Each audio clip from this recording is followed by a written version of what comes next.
Outrage erupts.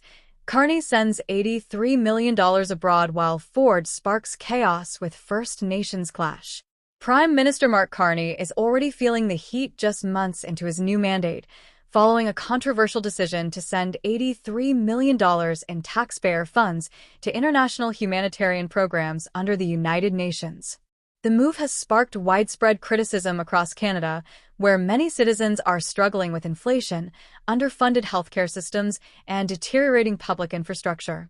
For opponents of the Carney government, the issue isn't just the size of the aid package, it's the priorities it reveals. At a time when Canadians are facing rising costs and stagnant wages, Carney's choice to funnel money overseas has been condemned as an out-of-touch, elite-driven gesture that ignores urgent needs at home. Carney's fiscal management is also coming under fire for what critics call smoke and mirrors budgeting. The Prime Minister's ambitious promise to balance the federal operating budget by 2029 is being ripped apart by the Parliamentary Budget Officer, who says the term is vague and lacks a standard definition. Without clear guidelines distinguishing operating from capital or discretionary spending, the pledge is effectively unenforceable. Analysts suggest this could allow the government to claim success while continuing unchecked deficit spending in other categories.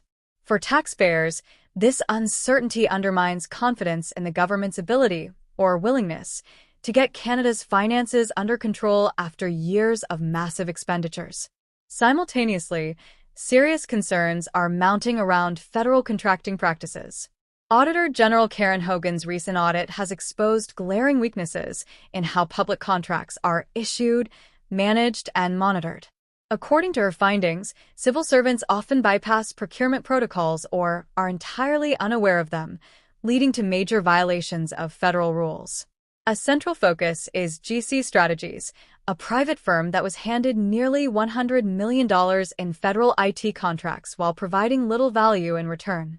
As the RCMP continues to investigate, Canadians are left wondering how such a massive failure of oversight was allowed to occur and whether criminal charges will follow.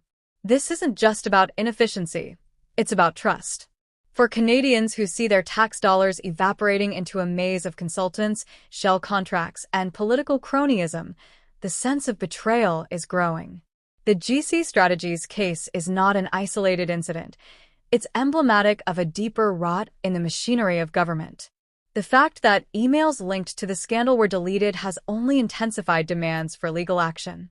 Accountability, many argue, should no longer be a matter of internal reviews and reports. When federal funds are potentially misused at this scale, nothing short of independent prosecution will restore public faith.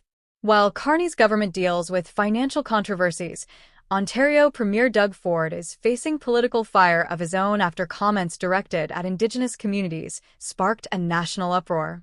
In a blunt statement, Ford criticized certain First Nations for opposing development projects while frequently requesting additional funding from the provincial and federal governments.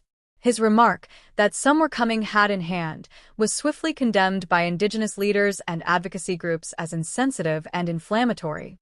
Ford has since attempted to clarify his position, but the backlash continues to reverberate through the media and political circles. Despite the criticism, Ford's defenders insist his core argument deserves consideration. After over $500 billion in combined Indigenous spending over recent decades, too many reserves still lack basic infrastructure like clean drinking water, modern roads, and reliable electricity. They argue that accountability should be a two-way street. Premier Ford highlighted the example of Chief Billy Morin, whose community has demonstrated success through transparency, efficiency, and development-focused leadership. Ford contends that the solution isn't simply to increase spending, but to demand results and examine why progress is so uneven across communities with similar funding histories. In British Columbia, a new flashpoint has emerged around park closures by certain First Nations who have restricted access to public lands like Joffre Lakes Park. These lands were developed and maintained using public funds, yet have now been declared off-limits to tourists and residents. This has ignited a fresh debate over land rights, public access, and the limits of treaty enforcement.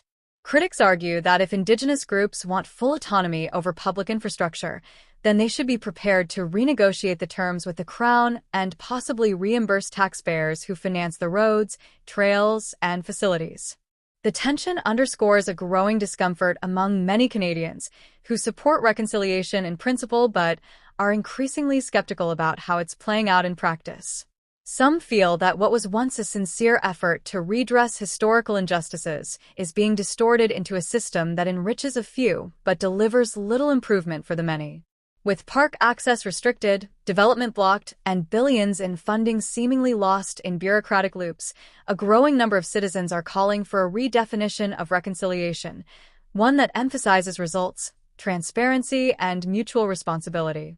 Carney's government has also been accused of weaponizing climate policy to control the pace and direction of national development. Canada is home to immense reserves of oil, natural gas, uranium, and critical minerals, resources that could dramatically boost the economy and reduce foreign dependency. Yet, development remains stalled due to an ever-expanding web of environmental regulations, Indigenous consultations, and intergovernmental disputes. Critics say the government is not managing these concerns in good faith, but rather using them to delay or block projects that do not align with liberal ideology. This policy paralysis is driving up energy costs, stifling job creation, and causing increasing friction between Ottawa and resource-rich provinces like Alberta and Saskatchewan. Canadians who rely on the resource sector feel that they are being punished by federal policies that ignore local realities in favor of international green agendas.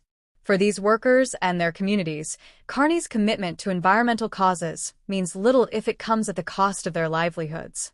The government's approach is viewed not just as misguided, but as fundamentally unfair. As frustration mounts, it's not just conservatives or industry leaders who are speaking out. More and more everyday Canadians, blue-collar workers, small business owners, and public service employees are asking why their needs are being sidelined. They see billions going to foreign programs, contractors under criminal investigation, and reconciliation efforts with no results, while their own communities continue to struggle. For many, it feels like the federal government is governing for headlines, not outcomes. In the end, this growing disillusionment is a warning sign for Ottawa. Whether it's through financial mismanagement, strained federal, provincial relations, or ineffective social policy, the public is demanding change. Voters want leadership that is grounded in common sense, delivers measurable outcomes, and puts Canadians first, not global optics, vague targets, or endless symbolic gestures. If Carney and his government don't respond soon, the political ground beneath them may shift faster than they expect.